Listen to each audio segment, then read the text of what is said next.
Yeah, you already know. You know how we do. How we do. And I see we already got a variant, faithfully with us in the room. One of these days, we're gonna have to get one of the ladies, onto the panel. You know, and well, on my other show, I have Harut who definitely holds it down, and Sade, she comes on and she does her thing when she has the moment.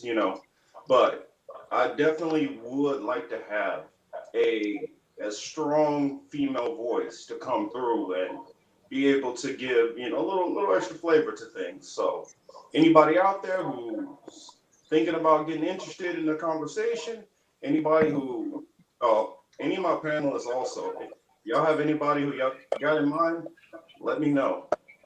And I see we also have Mona in the chat, says she saw me on Franco. Thank you for joining. This It's a free flowing conversation, and we like to bring in everybody from the chat in the conversation also. So without further ado, I guess we'll start the show. Um, One of these days, I'm going to actually get us an actual intro and set it up, be a little bit more professional. But in the meantime, this is the Political Matrix.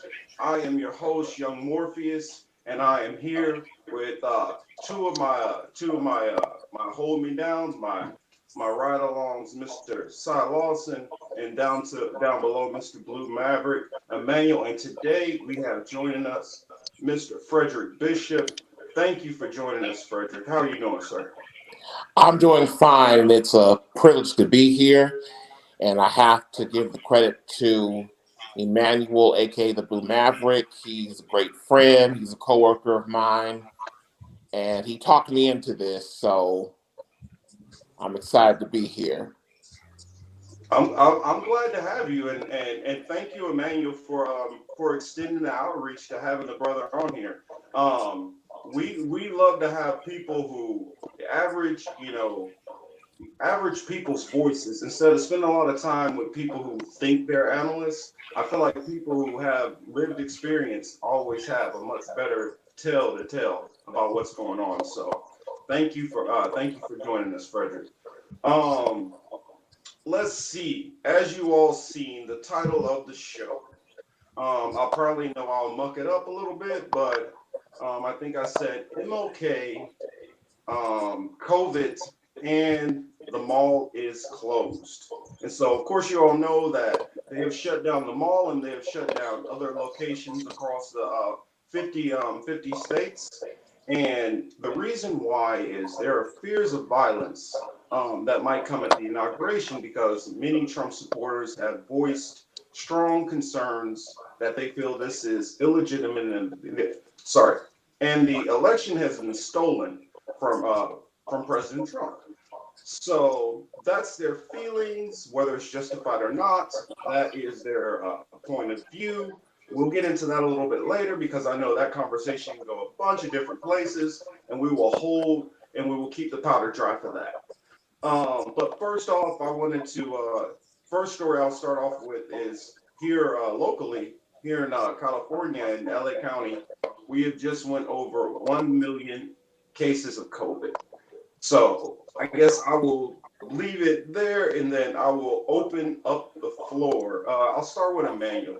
What do you think, and what's been going on as far as I say comparison to what's going on in Atlanta? Because I know out here how it's going, and I'm seeing all the different, I guess, new guidelines or restrictions that they're coming to bear. So, what's going on with you out there, and how is it comparing to what's going on out here in LA County?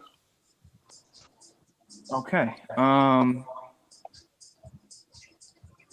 What's going on right now is definitely, we got a huge rollout in regards to, I guess they're saying the reference in regards to COVID and the inauguration, uh,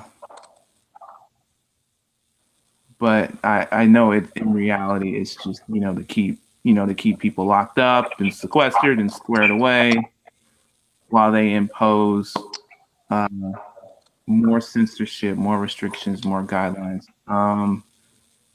The vaccine rollout is slower than I thought it was going to be. But given what Biden's been saying recently, he's definitely going to start ramping it up, I guess, either during or after the inauguration. So that's all I really got there. I mean, that seems to be the big news around town now. Like, Trump's out, Biden's in, everybody's happy, everybody's here in the streets, and at the same time, everybody's afraid something's gonna pop off. Just gonna be some riots, some violence in the streets. It's definitely the big talk that I'm seeing. So, And I guess I will hold that for Chris till last, but I want to extend that to Frederick. What do you think, and what are you seeing as far as on the ground over there in the ATL also?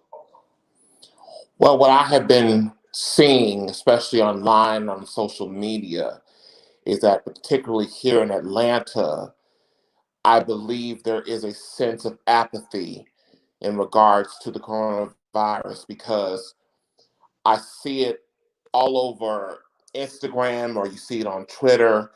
People are still going out. They're going out to nightclubs. They're crowding restaurants. And in addition to that, there's also been a spike of crime in the city of Atlanta. And there are different theories as to why that is. But I feel that right now, Atlanta is not taking the proper precautions to protect its citizens. I feel that Keisha Lance Bottoms and her administration are not doing all that they can do because, for the sake of the economy and for businesses, and they're not really seeing the big picture as far as what this virus has done and what it continues to do. And I will bring this up, and a lot of people don't believe that the coronavirus is a big deal. And last month, unfortunately, I had an aunt, and she lived in Grand Rapids, Michigan. She passed away from the coronavirus. She did have other health issues, but the coronavirus took her out. She was in the hospital for 2 weeks, and she became unresponsive. She was put on a ventilator, and they pulled the plug on December 5th, and that's when she passed away. So it's I'm sure when you look at on TV and you see the people that have passed away from COVID or been hospitalized, your hearts go out to them. But when it happens to your own family member, when it hits that close to home, to me, it basically reaffirms the reality that this is something we cannot play with. And I feel like Atlanta is basically playing with fire when it comes down to the coronavirus. Mm. Um, I guess on that one, I guess I would turn it over to I guess because I'm sure Chris is probably gonna have some questions for you. And first and foremost, I want to say sorry for your loss. I mean, I understand how that feels, and I've just recently had a couple of deaths in the family, so I do reach out my condolences to you and your family. I know that Chris will probably have some questions because he has a little. I'll say we have some kind of more. For me, it's the whole COVID thing is very complex in a whole bunch of different ways, and so. Oh well, I saw Emmanuel was gonna say something. Did you want to chime in and say something? yeah, I wanted to say something about Frederick's response to the coronavirus. I know on here, it is complex and it does have some nuance and I have come up with and along with the rest of us have come up with like they're using this virus to enact a new set of regulations and restrictions and impose lockdowns and change people's change people's way of life.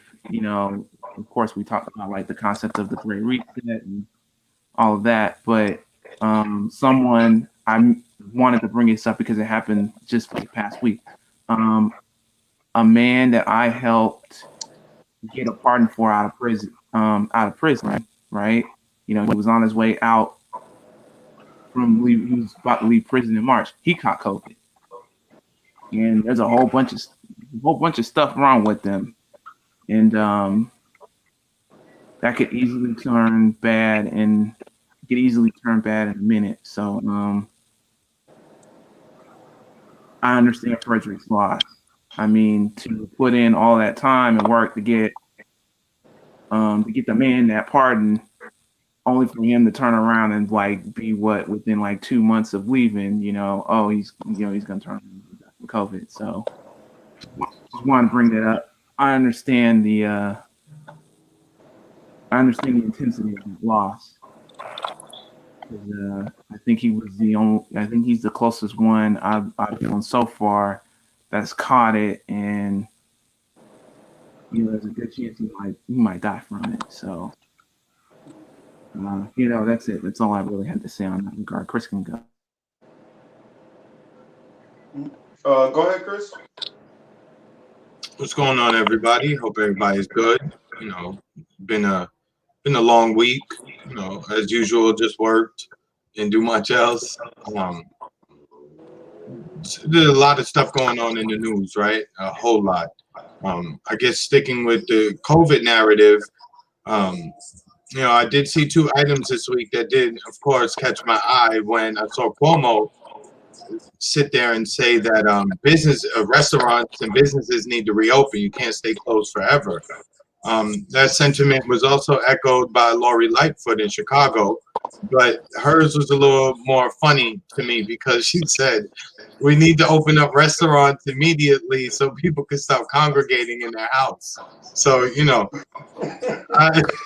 that's her words, not mine. Okay. That's Miss Lori Lightfoot. I have to just smile when I discuss this stuff because the amount of time that I have spent looking into it, maybe a little too much. I'm fairly sure this is not what they're saying it is. Even the CDC and the World Health Organization this week, I think it was, they also had to come out and say that the tests are largely giving us false positives. So it's something that we do need to look at. Again, they admitted that. We were saying that months ago, and they finally started to say, yeah, it's a lot of them that are, you're pregnant, but you're not, So. Yeah, that's I have a what funny I'm saying. I know it can be Go so ahead. nuanced. Oh, sorry. What were you saying, Emmanuel? No, I had a funny story about what Chris said about the false positives with the COVID test. I had a friend, and he was worried that he picked up COVID from his family, right? Because his girlfriend's family, because they were all congregating around Christmas or whatever. So he went in and he got the rapid test, right? And then they said, rapid test said no, you don't have it. My man thinks he's got it, right? And then he was like, well, why didn't you get like the other test? And he was like, well, that other test was like $200 something. And he was like, I don't have any money. He's like, I don't have the money for that. And then he was like, I was sure when I took the rapid test, they said it was like 93% effective or something like that. So like my man Chris was saying, See, the thing with this test, it doesn't determine infection. It will look at your viral junk, as they say, all of the things it's able to magnify. And the people looking at it are able to, they have to make a determination. So whether they say you're positive or not, that's basically someone else's interpretation. That test does not do that. You can look this up. If you think I'm bullshitting or it's wrong, you can literally search this stuff and find it. If you do have to use tools besides Google, as I've said multiple times here on this channel. I think it's kind of leading us into the next topic, or one of the topics, since it's like kind of in my brain, is all of the censorship. People on the left are now starting to disappear, along with people on the right. they used as again what we've been saying all along. They used QAnon to get all the right wing Trump supporters out of there. Okay, everyone laughed. I hate Q. It is what it is, right? But they're gone. So there's somebody else they're coming for it. And that's you. That's us. It's anybody who wants to deal in truth these days. If you want to stick to black versus white typical politics, you'll be okay. But if you want to move beyond that and talk about real organizing and how to, create something outside of the system they have for us, you will be marked once you get to a certain size. It is what it is. I figure I'll say kind of like some of my thoughts a little bit on some of this COVID stuff. The reason why I say that it can be such a gray area because there are people who are dying from it, and there are people who are not dying from it. Then there are people who are they're saying that people that they're dying from it, and then they might have had it, but sometimes it can be another ailment. And I think because it's so many cases and so many things, it's easier to just say it's all COVID and slap COVID on every single thing. And then there are the cases where they actually are just slapping COVID on stuff that has nothing to do with COVID. I mean, I've seen a couple of people who they put the cause of death as COVID when they got in a car accident and died. So there's so many layers that are going on. But what I like for us to think about here on this channel is to always think about the next layer behind it. And so one thing I know about our government is one strategy that's on both sides of the house, and you can find this out easily, is they say never let a tragedy go to waste. So whether it's manufactured, whether it is exactly what everybody's saying, or whether it's somewhere in between, the one thing we know is our government is using this in some way to do something, to affect some kind of change or step in a direction that they want to go. And we always have to keep sight of that. That's all I wanted to say on that. And And I feel like hold on too. And real quick, let me just get this last point in. Since collectively all our number one value is money, right? That's the thing we all love more than anything, right? Um, Remember, in order to make it work, because when you tell people that the first response, reflexive response, is to say, what, you're a conspiracy theorist, right? Okay, fine. To deal with that charge, right, I would just tell people, look at the money, because how do you make a conspiracy this size work? Well, you tell the doctors and the hospital services they're going to be paid a lot more money for dealing with patients who they have this virus. So you have doctors and medical centers all over the country. Why wouldn't they put COVID on these charts?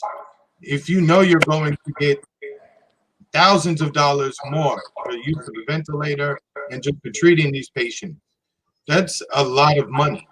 It's a lot of incidentals too. So I'm sure if you look at some of these bills from some of these people who've had these days, if you itemize those bills, whoo, it's really bad. So we can't leave that component out of the discussion either, because there is money to be made.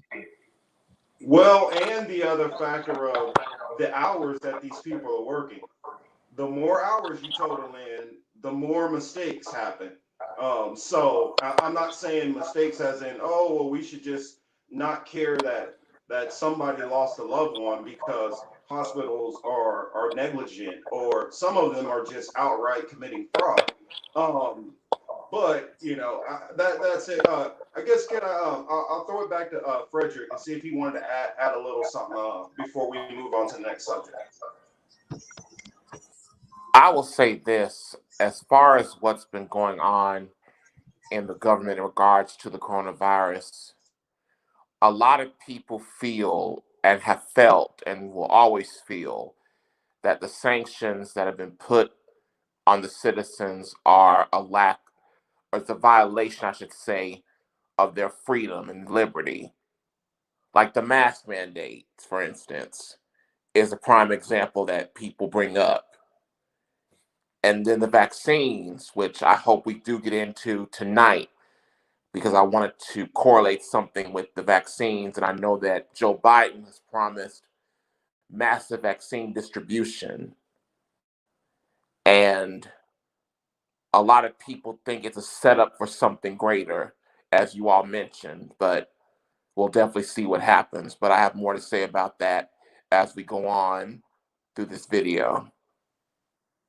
Actually, yeah, I'm glad you brought that up. We will definitely dive into that topic later. I think that'll be a fun back and forth discussion for us to all have here. And I guess we'll go on to that next topic that Chris was alluding into about the censorship thing.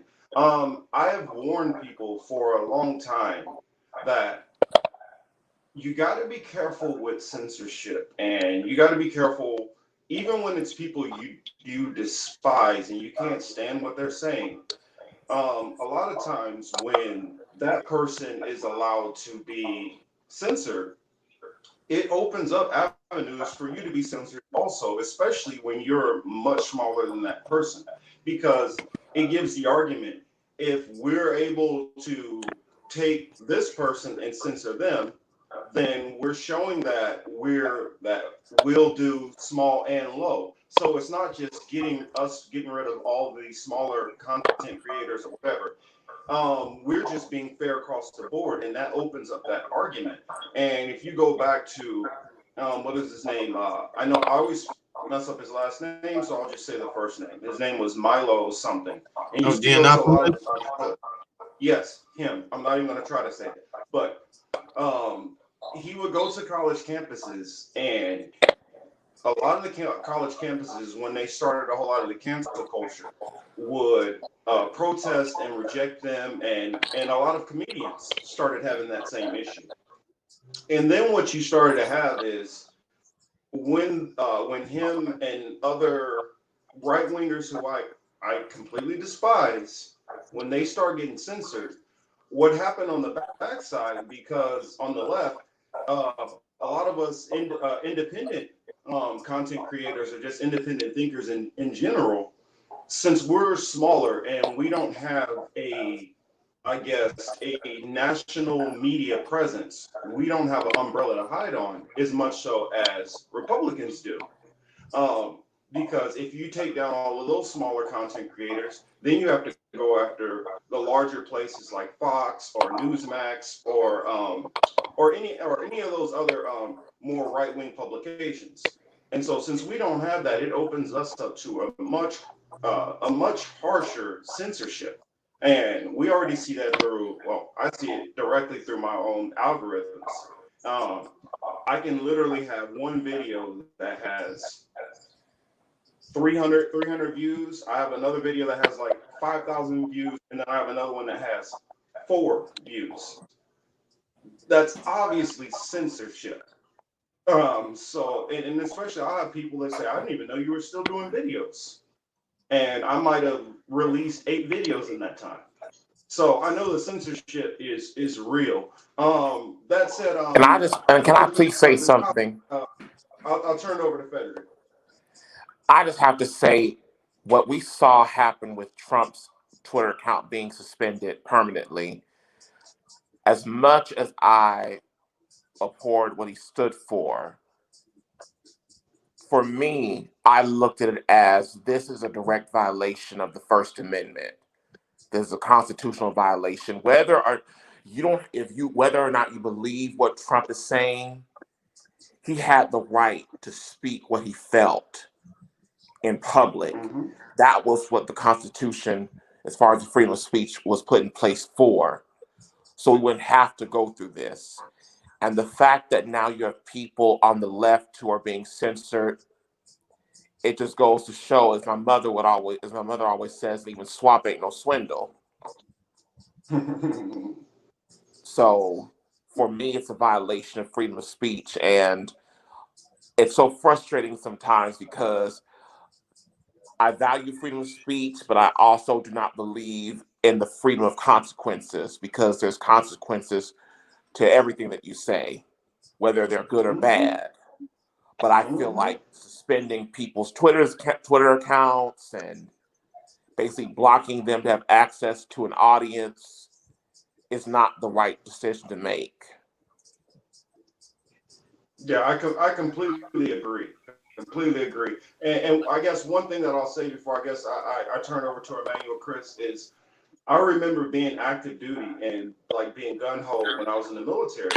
And it was kind of frustrating that a church from my home state was one of the biggest, like, I guess, horrible representation of Christianity in general. And I don't have a high opinion of Christianity as it is, but these people would literally go to uh, deceased servicemen's funerals to protest and say, yeah, you're dying because of homosexuality. And it's like, most of us, especially when I was going in, we're young kids, don't know much of anything, don't have a lot of opportunities.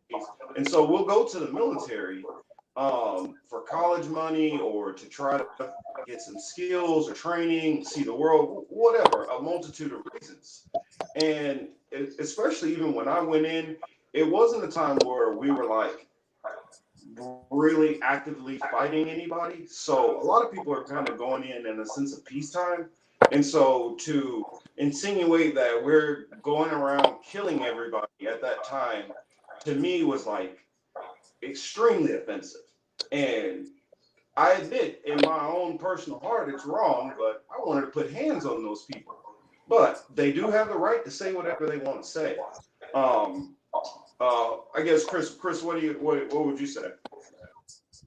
I agree with what Frederick said, especially about Trump's account. Um, I said to people, I think I may even said it online. They censored the president of the United States. Who are you? You know, the argument that typical libertarians tend to make, right? My friends, private company, do what they want, etc., etc. All right, cool. But we saw this extend to Facebook and Instagram suspending his account indefinitely. We saw a bunch of people jump over to Parler. You know, Google pulled it from its Play Store, Apple pulled it from its Play Store, Amazon said they pulled their web hosting services. So if we are really paying attention, they are they're basically like giving speech and information like a lineup. You know, you go to a barber and they line you up. They line it up to make sure you can only get information from this little space, as opposed to having, you know, the whole world at your hands. They're limiting things. Like Twitter's gonna be just a liberal circle jerk in about 5 minutes. Like literally, that's all it's going to be, with a few trolls, and that's about it. But political Twitter is all about to just be, you know, Democrat, Republican, black, white. That's it. I'm already well, actually, I've I've seen like I've seen like little flashes of sin already happened. You know, they don't have to ban you completely anymore. They can just, you know, throttle your views, throttle your retweets, throttle your likes. They don't really have to ban you completely, because if they ban you completely, well, what do they turn you into? You're a martyr. But, you know, banning Trump completely outright, I'm just, you know, to quote Chris, you know, I'm not smart, man. I just ask questions, and they just do that earlier. Right? Why do 70 million people feel comfortable enough to vote for him despite everything he's saying? The media put him on, social media let him run free with money. Now the money train's gone. Biden's coming into the station, you know, got to move Trump out, put Biden in, keep the money going. They've exhausted the Trump train's closed up, locked up.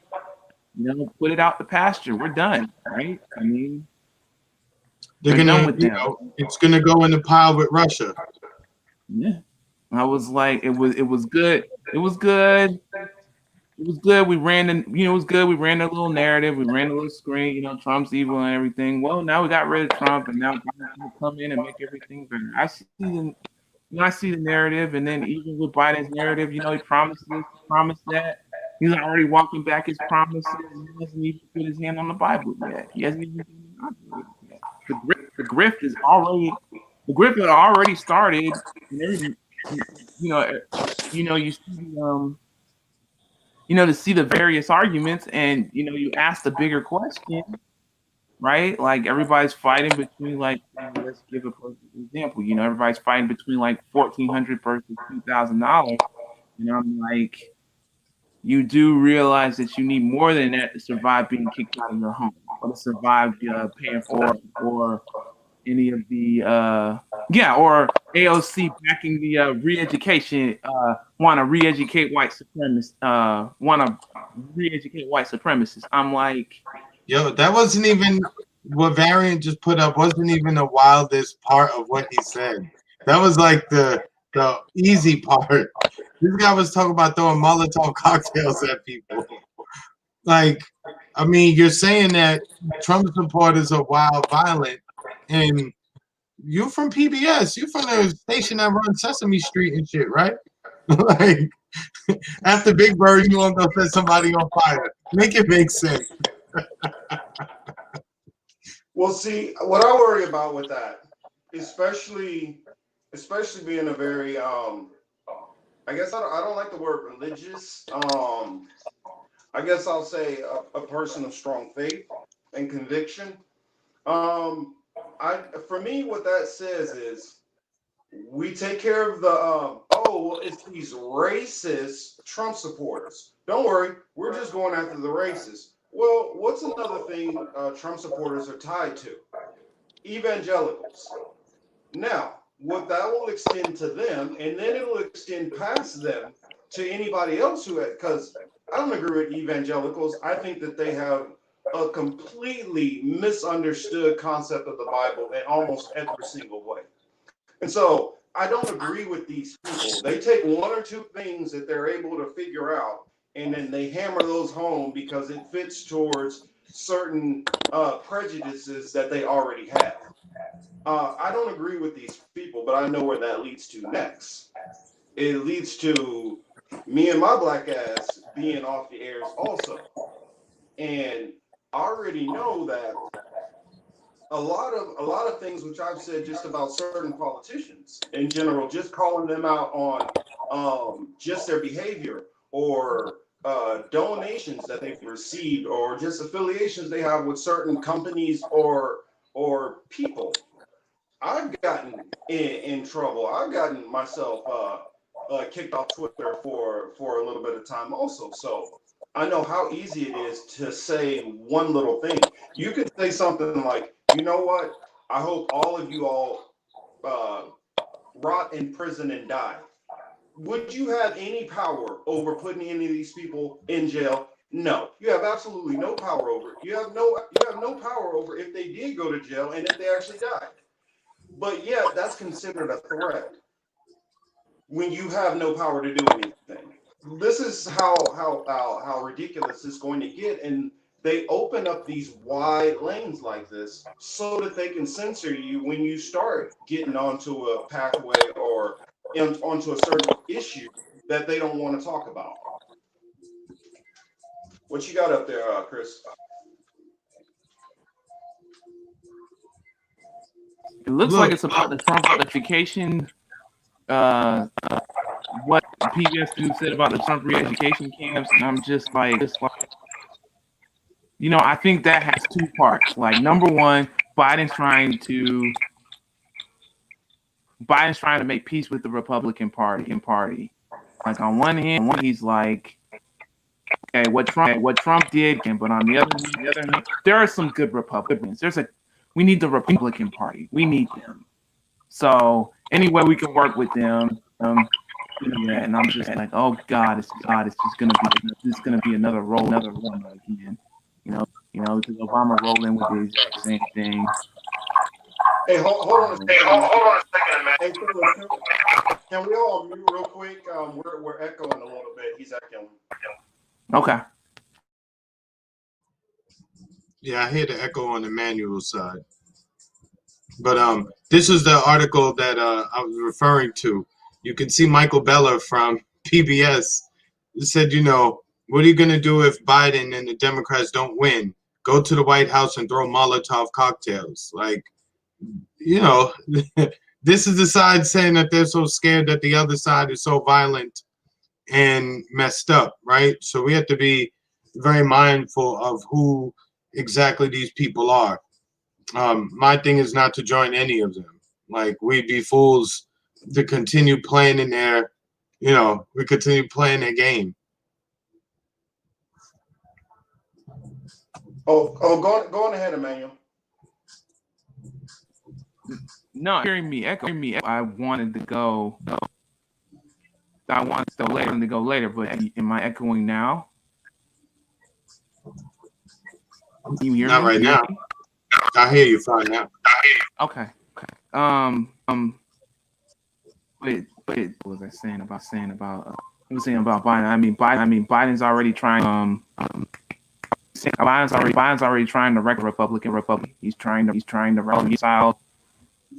There are good Republicans, right? He's trying to reconcile them. Him getting resigned isn't really a big thing. I mean, you can obviously see, Biden, Democrats and Biden side trying to fix Jr. I remember, and I was going to somebody the other day. There were like a lot of people saying, you'll never see another Republican president for like 40 years. That's not possible. That's not possible. And then what happened after what happened with Obama? Just another one's coming. I don't know when, but it's definitely gonna be in less than 20. Sure enough, I was right. So that was it. That's all I had to say.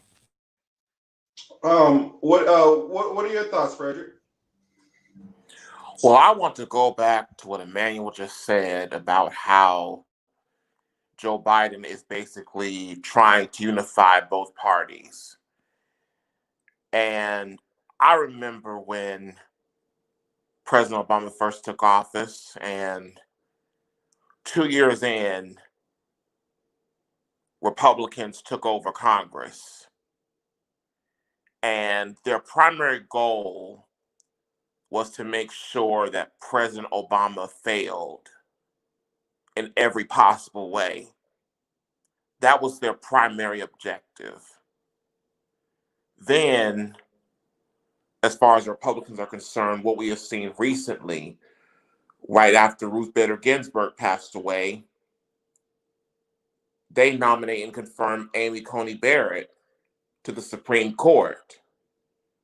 So, for me, that was a prime example of the Republicans don't want unity. They want it their way or the highway. And the fact that Joe Biden is basically setting the table for them for us to come together in some way, it's definitely going to lead to another Republican takeover. Like I told people on my Twitter and on my Instagram when Raphael Warnock and John Ossoff won their Senate seats, I said, you all are celebrating, you all are happy that Georgia was turned blue first during the presidency and now with the Senate. And I told them, for those of you who are celebrating, are you planning? Are you strategizing? Are you mobilizing? Are you going to actually get up and demand what you want? I'm not saying that Joe Biden is going to listen to people, but are you doing your part in demanding what you want from this administration? And I say that from the perspective of me being Black and us being a part of the Black community.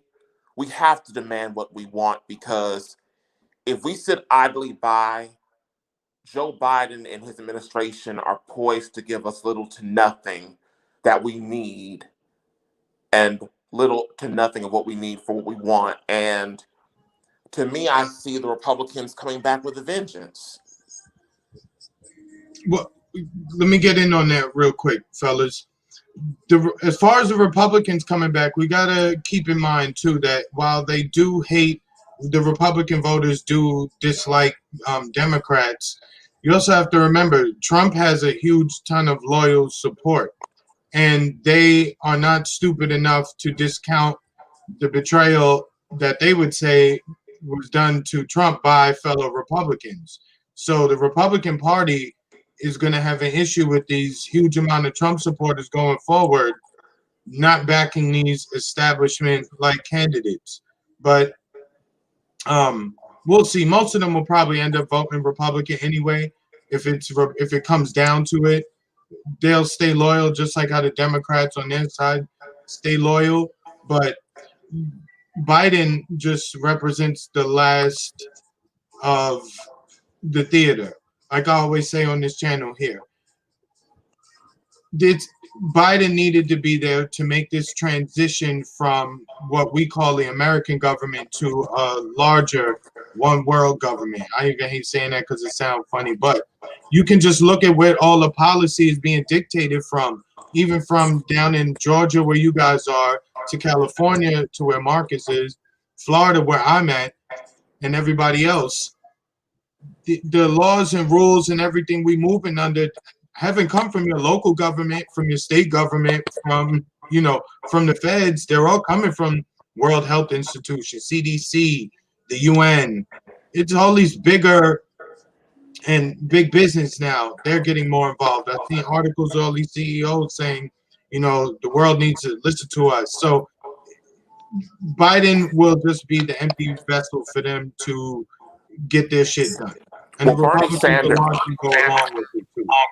yeah, but Bernie Sanders said once when he was basically questioning Betsy DeVos when she was nominated as education secretary, and he said we are headed towards an oligarchic society where a few wealthy people are going to control the American way of life.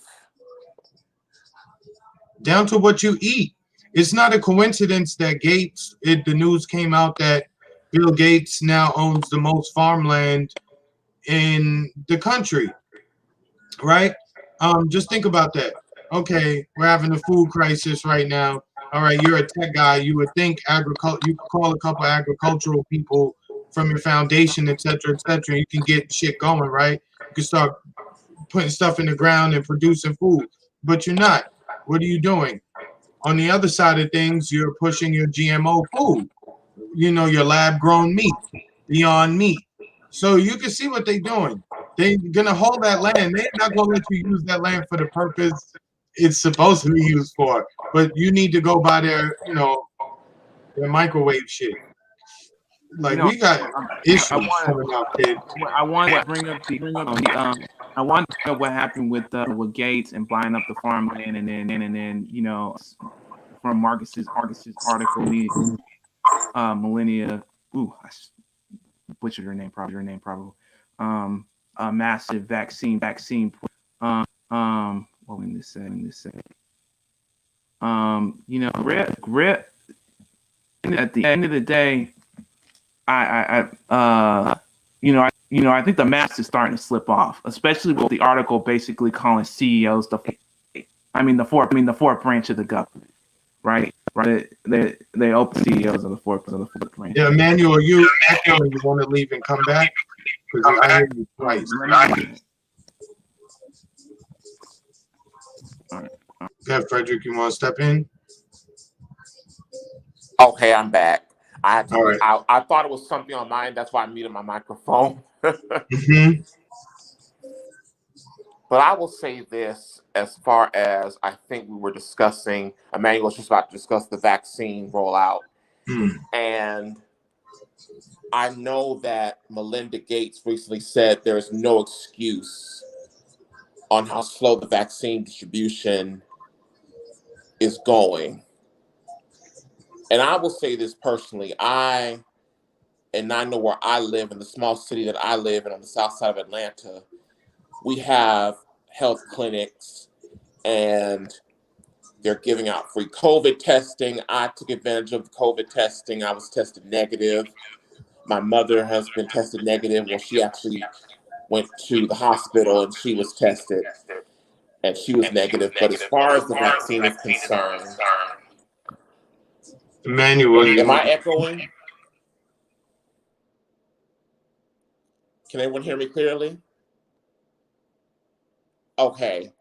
As far as the vaccine is concerned, I personally do not want to take it. And of course, like I said, as we go further in, we discuss that article. I wanted to bring up an article that I found that discusses where the fear of vaccinations lie, particularly when it comes down to the Black community. And I think Emmanuel's back. guys, can I play a short video for you since we're on the vaccine? Yeah. All right, cool. This is the president of Zambia speaking to his people about the vaccine. All right, let me, I got it loaded. Let me just get my screen together.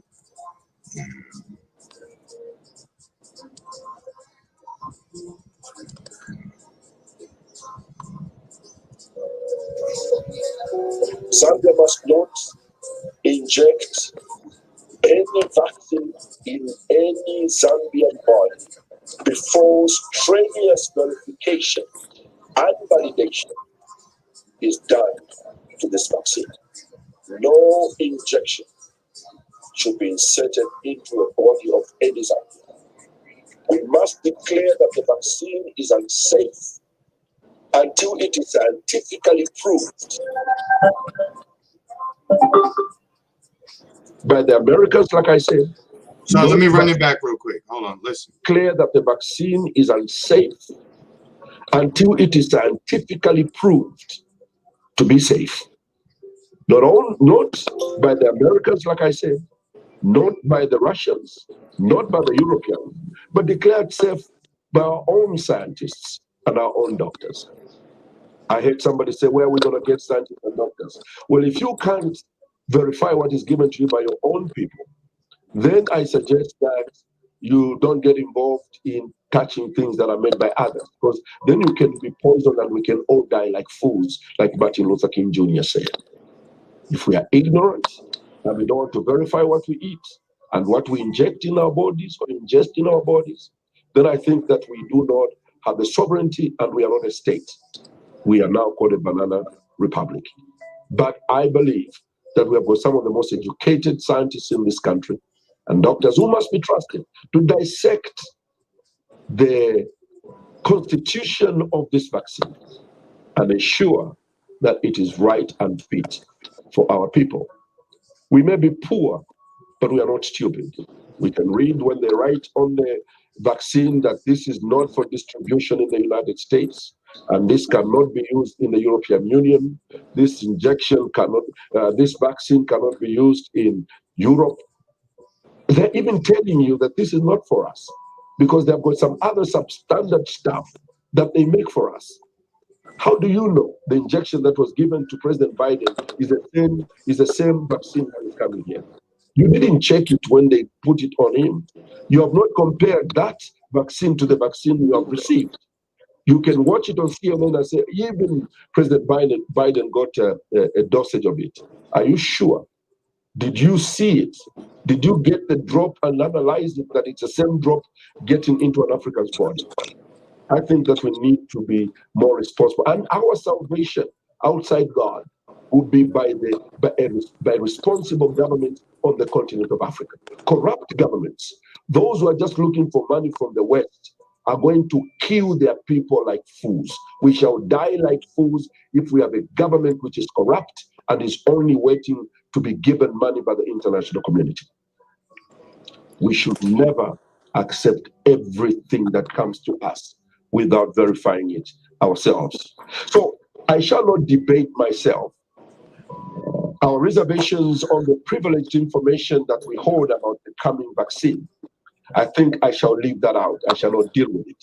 Suffice to say that I will not inject it into my body, my children's, or those I love who happen to be Zambians. This position can only change if it is established by ourselves that the vaccine is safe. that ties into that ties into what happened in Uganda, right? Apparently some unrest in Uganda, and I didn't notice until later, but I did not know about Uganda's World Bank, how much money Sorry, was folks. coming. I don't know what's going on with my signal. It keeps kicking me out. Really? Yeah, it's kicked me out 3 times. I'm like, I'm not touching anything anymore. I did. So, Well, I don't. I'll say something. Say you constantly getting kicked out. I have noticed that when we speak about happened in previous streams, but when we certain issues or about certain things, our voices get echoed. People get kicked out. Just random, like stuff like that. It was almost as if like the first minute or so when we weren't really talking about anything, it was cool, and then immediately when we started going into other specific topics, we started having trouble. I started echoing. You started kicked out. And I know that's probably because maybe our signal was actually bad because Chris isn't having that problem. But at some point, sometimes I thought it like that might be that might be the way of the new censorship. There might be a group of us sitting in a room talking about sitting in a group about what's going on in the world or whatever, and we say the wrong thing, get kicked out there, or we can't be heard or we can't be heard like me. To come out and come back in. I mean that's probably the world that we may quite soon. Yeah, I think that some of this stuff is not coincidental. That's what I definitely want to say. And especially when I'm using my iPad, I have it connected to the Wi-Fi and I have a strong signal, so there should be no reason why my signal should be the issue. I get it when it's my phone because a lot of times I'm using Wi-Fi. But even then, sometimes I'll hop off and use my phone. It's working perfectly fine, and then I start having the same exact issue. So I don't know. Frederick was going to say something, so I'll let him hop in. You're muted, Frederick. You got on mute. Take your mute off, Frederick. Yeah, I'm so unmute. sorry. I didn't realize it. Yeah, Thank you so much. But I was fascinated by the video that I just saw from the Zambian president. And for me, the issue goes even further. You don't even have to go as far as Africa, as far as the distrust with vaccines right here in America. The experience that we have received from mainstream healthcare, from our government, has been one of corruption, and they have negatively affected the Black community, just like the article I looked up this morning about the Tuskegee experiment. You had 600 Black men in Macon County, Alabama, who were promised free health care, basically being misused and abused by the federal government.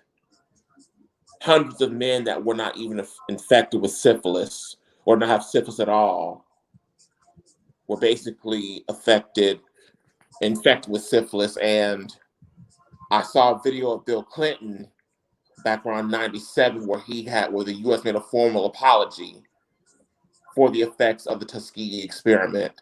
Mm-hmm. But that's one of the reasons why I myself, as a Black man, am apprehensive to taking that vaccine. I don't know what the side effects are. I don't know what will happen once that is injected into my body. I don't know how the rest of you all feel, but I would give myself I'm saying we shouldn't apologize for that. and you shouldn't feel funny for saying that, even though I know saying that in certain circles will bring about certain looks. But I mean, it's about your own health, your own beliefs. And again, just looking at the people who are running this operation, they don't deserve your trust. They haven't earned your trust. If anything, they've just earned your serious mistrust and distrust towards them. They brought that on themselves. That's not a conspiracy theory thing that they can just throw at you. You can just look at their records. Look at Pfizer. Their track record is bad. They have the biggest settlement on record for fraud, for medical fraud. You know, for lying to people about health shit, bad medicines, bad outcomes, side effects, death. We should be looking at these people skeptical and with the side eye at all times. But that's Well, what really I guess what it I bothers that's what me. Oh, what were you about to say, Marcus? oh, I'm I'm sorry. sorry. I got a little delay. I guess I got a delay, so bear with me. Um, Frederick brought up, the Tuskegee experiment. What a lot of people don't realize is how long the Tuskegee experiment actually went on. The experiment went on well into the 70s. That's what a lot of people don't know. It actually officially ended, I believe, it's like 1974, possibly 76. Also, another thing that we don't think about in our government is because this isn't part of the contiguous U.S., but in Puerto Rico, a lot of the testing and sterilization that went on down there to the women on the island, that's something that was going on not that long ago also. And a lot of those same people who were involved in the ski experiments and other experiments throughout our nation's history all are within the same community. And a lot of these doctors who did some of these horrible experiments and things in Jamaica and in Haiti and all of these also Caribbean countries down there, they come stateside and then go to Yale and Harvard and then preach out a lot of their findings. And they might get one good conclusion out of it, but all of the horrible, inhumane things they did in that process are swept up under the rug most of the time. So when I look at that, when I hear Frederick brought up earlier, oligarchs and the elite, when I hear them talk about population control, and then I notice that every place that they're always worried about population control is always in nations with people which have a darker hue. And so when I notice that instead of trying to work on fixing the poverty, you're worried more about the population. And then people like Bill Gates, for instance, who most of the world know him for computers, but don't realize that for like the last 30 years, he's been heavily involved in vaccinations and all this other stuff. Now, you don't have to go deep into the conspiracy theory stuff, but me not trusting ultra wealthy, also seeing a lot of side effects that went on with some of his vaccinations, whether it was the vaccination itself or whether it was other contingency things which they didn't think of, which caused deaths in other areas. What I believe, especially why they don't have a lot of trust, is we are the lone superpower in the world that believes that, it's all right for people to die if they don't have enough money to take care of themselves. And when you have a pandemic, whether we believe it's 100% legit or not, when you have that situation, you're going to have all the breakdowns that come with it. You're going to have the distrust. You're going to have people who are going to say, I'll take that cheaper test and might get false positives or false negatives. You're going to open up a whole can of worms, i.e. what we're seeing right now. When you have a system that's set up that way, you got more people who wait and wait and wait until it's absolutely vital they have to go to the hospital. And then a lot of times the cost goes way, way up because the ailment is much more severe at that point. And it all goes back to piss poor planning from our government in the first place. If I can, to go back to something that was brought up earlier about holding Biden and all these people accountable. once they got into office without any, they got into office with all of the baggage out in the open, and the Black community in particular saying, well, that was a long time ago. When they gave that blanket, it was a long time ago, and then put this man in the office and hasn't had any pushback against the people he's put into power. You can try to put pressure on him, but what pressure would that be?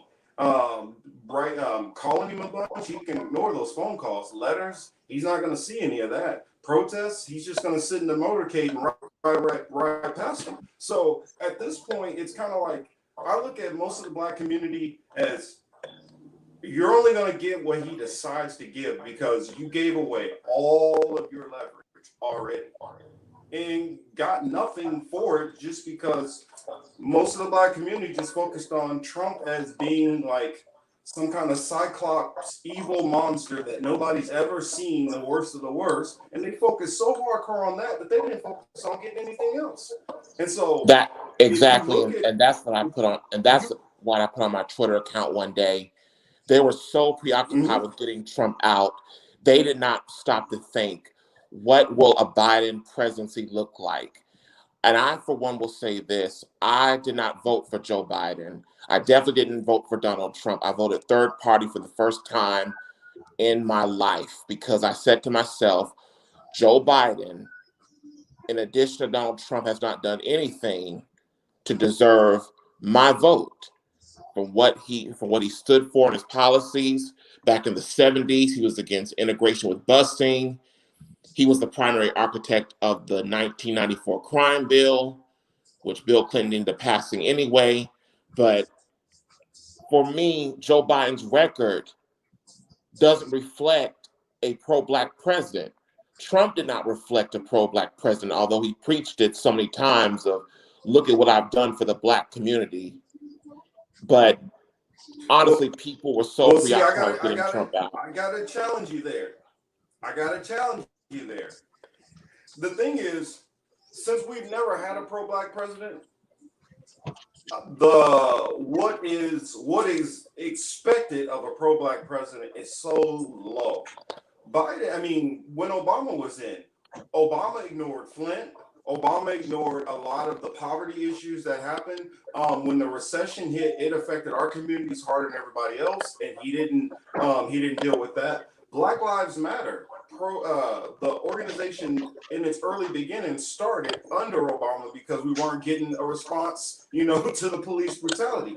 And then you look at, if we couldn't get anything from Obama, we're going to put in the man who, I mean, not only see, a lot of people focus on the crime bill. They don't focus on him being the senator from Indiana.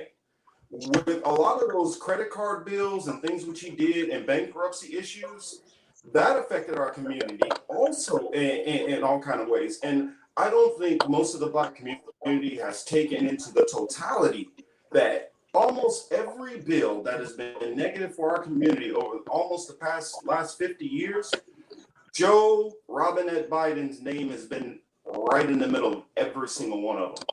And it's like, there's Republican or Democrat, you can't find anybody that has more of a handprint on the negativity of Black people. And the irony is, this is the guy we look at as going to be a pro-Black president. Never. One thing too, for me, it proves that again, as usual, so I beat dead horses all night, but programming is effective. We can see it. Black people, like, I come across just blanket Trump racists, gotta go with Biden.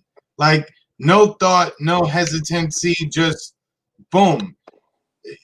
I wish our people would step away, turn off CNN, turn off NBC, NPR, Steve Harvey's of the world. They're not doing us any favors, and they just keep forcing us to be in the Democrats. Chris, you remember when Joe Biden said that Trump was the first racist president we ever had? Oh God, yes. Yes. That's an insult to your intelligence. The first president of the United States owned slaves. Anybody who's not familiar with my other channel, I do recommend you to subscribe. It's what I've been thinking with Marcus Cage. On that channel, after Joe Biden said that, because the comment bothered me so bad, I literally went back and did a video to show you the racism of almost every single president we have had. Now, I tried to make it quick so I didn't get every little thing in there. I spent about two or 3 minutes on every single president, but I went through all the presidents. And you know what? The amount that I would say that wasn't racist towards at least one minority group was maybe about 4 presidents out of the 40 something that we have. So anybody who's looking at, well, Trump is so different. I mean, you got to remember, almost half of the presidents we had literally had slaves directly. I mean, one of them used to write in his journal about how he would pour alcohol and brine into their lashings after they were whipped them. I mean, we had George Washington who kicked out slaves' teeth and made dentures with them. I mean, Yes. how many? You got to remember how many plantation owners and presidents, or not even only presidents, we got to keep in mind, speakers of the House, Senate majority leaders, majority whips, all of these people who were slave owners. I mean, this country was built completely from white supremacy. And because after that little period of Reconstruction, when the Black community started to get involved in politics and they were in office and all that, after they were forced out of office, and we've kind of been, the Klan rose up and kept us away from voting and said, okay, it's A or B, and don't think anymore about politics. We've kind of been getting the bare minimum scraps from one side, or kicked in the teeth from the other side. And then eventually it went to smiling in your face and tripping you from one side, to outright punching you in the face and pushing you down the stairs from the other side. And I think that because we, as a community, not myself, because I don't even vote anymore. I feel like all of these people are worthless, and I'm just waiting for the Most High to come and deal and wreck shop. So I let man play with man games, and we can keep trying to see what we can get out of our captors. I don't see us getting much. I mean, especially with us, what was it, like, what, 18% of speaking as just a Black man for a minute, 18% of the population is Black, so-called Black. We split that into the males, and this is unincarcerated population, of course. That drops you down to, what is it, about 9%, 10% males. We don't have the power to get anything done. And all of our so-called allies and all of these groups who will bond and get together with us, it's fine to come out and do a march every now and then and tweet some crap out, but about actually really fighting for some actual change. I mean, think about it. How many leftists do we got that it's still a discussion or argument about reparations? We literally give reparations to Israel for the Holocaust that we didn't even do. And we can't get it from the country which is afflicted us. So I mean, that should just be a clear sign at how warped this system is and what we're actually getting from it. Well, I would like to say something, Anybody, Marcus. What you said about reparations to Israel for the Holocaust. Phyllis Yvonne Stickney, who was a wonderful actress, I don't know if you all remember her, but she was on a talk show, and the video's gone viral. And the last statement she made in that video was, "The Holocaust was the greatest atrocity on film. Our Holocaust was not filmed." And to hear people like Mitch McConnell say, well, nobody in that time is alive now, so how can we give reparations? No one's alive from those days of slavery. Well, here's the thing, which I would push back to anybody saying we watch our Holocaust every day. a black male is shot down every 28 hours. We watched what is it? Even after slavery, what do we have? Jim Crow. What do we have? Redlining. I mean, our Holocaust is not ended.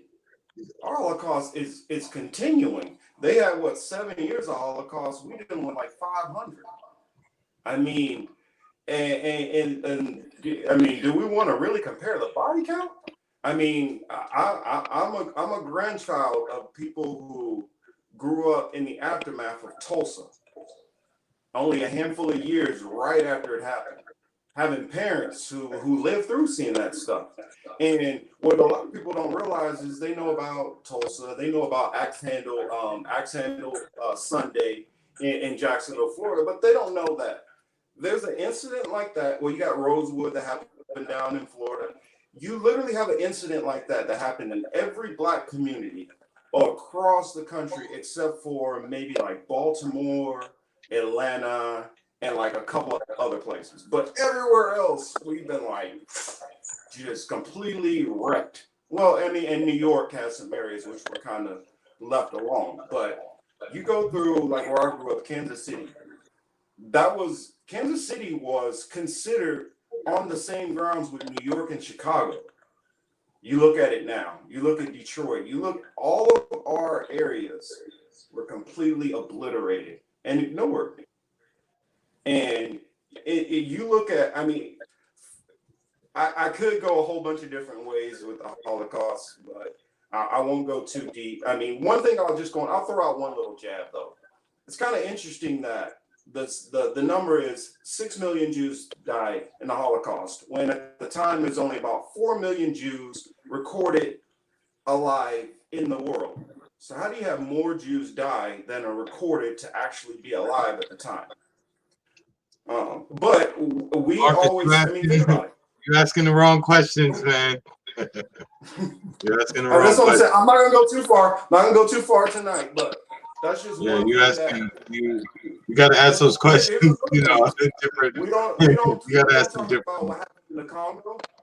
I mean, what happened with Leopold in the Congo? All of these European countries, whenever they do something to another nation, we can go into what happened in India. We could go into what happened with the Chinese and what they had to deal with the British. I mean, we could go through nation after nation after nation.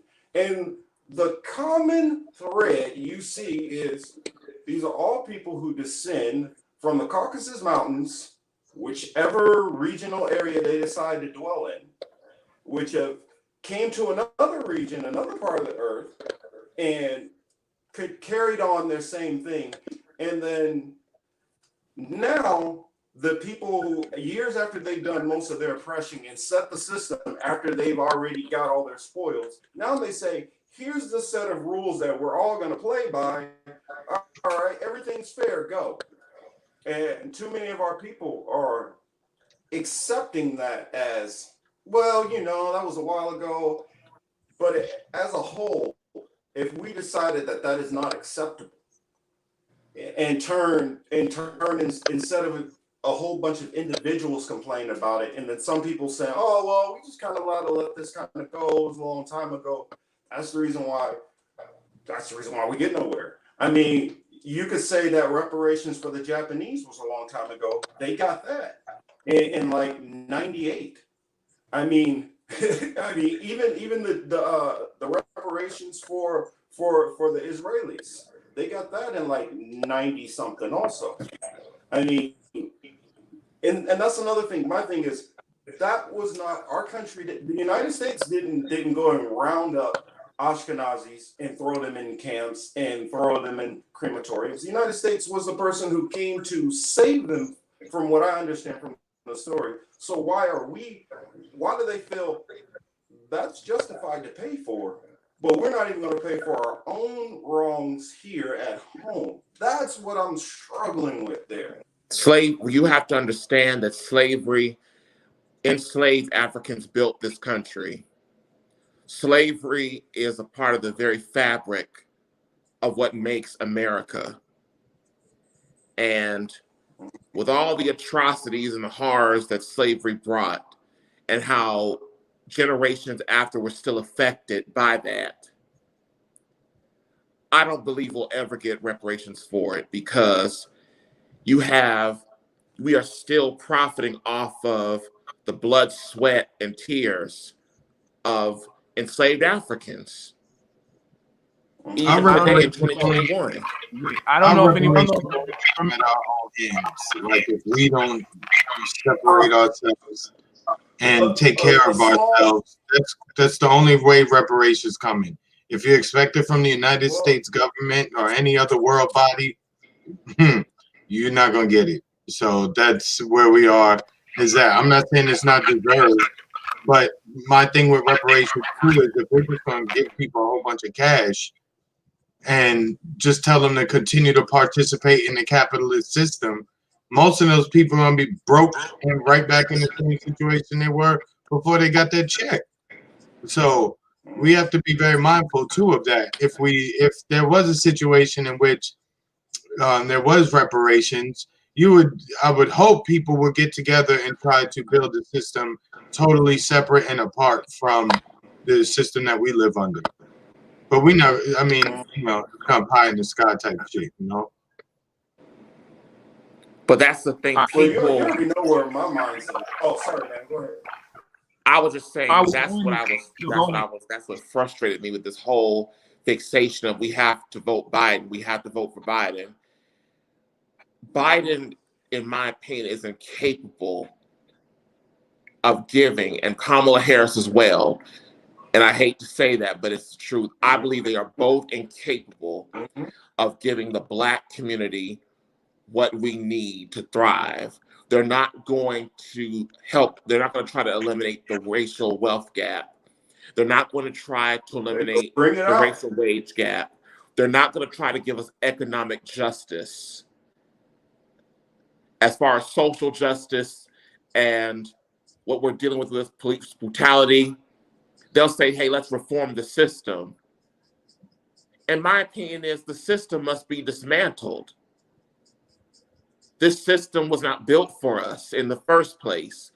It was built to victimize us. It was built to terrorize us. So in order for us to truly have social justice and thrive in this country, this whole system has to come down. And I don't think people are prepared for that, not even our own, because they don't know an America like that. They don't know an America without systemic racism, without police brutality, without discrimination. And I just feel like we're on a collision course. Their imaginations were stunted long time ago, because they can't even imagine stepping away from it. Like imagine looking at this election saying, y'all can fight and cry with Biden or Trump, whatever. We good over here. We don't have to pay y'all no mind, But unfortunately, we didn't put ourselves in that position. Not yet anyway. Maybe a younger generation will. Well, I would say that. Well, I would say this. I remember long ago, someone brought up, and I noticed that it happened a lot in Georgia, and I noticed it was tied into the two were correlated. I noticed that a lot was going on saying that Biden was going to. Biden got elected. Biden was reparation. I heard that on social media a lot. Biden was open to the concept of reparations. I guess when they were doing their little task force or whatever, they were open to the concept of reparations. And I'm just like, he's not gonna give you a dime. And Warnock and Ossoff happened. They kept promising. Biden's gonna print you out a $2,000 check.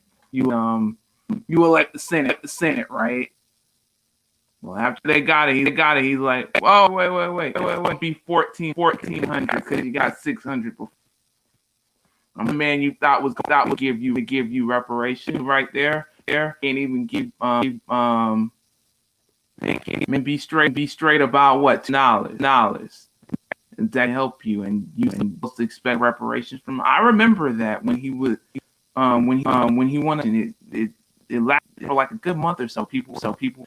Biden's one who will definitely be the one who give us reparations. He's gonna be, and it doesn't. I'm sitting there laughing. I'm like, be kidding. And sure enough, all them empty promises he was saying. We'll push Biden to the left. We'll push Biden to the left. We'll stop. We'll get Medicare. We'll get reparations. We'll get reparations. We'll fund the police. He ain't doing none of those. He ain't doing none of those things. He puts his hand on his hand on probably MLK. If there's even more irony there. Once he puts his hand on the Bible, he ain't gonna do none of that. And you're right. Black people are prepared to. Speaking of that, it's a good thing you brought that up, Emmanuel. We're sitting here right on the cusp of actually, no, it might have been today. I don't know. I'm a little bit off. Forgive me for this, but MLK. We, of course, Monday will be MLK Day. Most people will have the day off.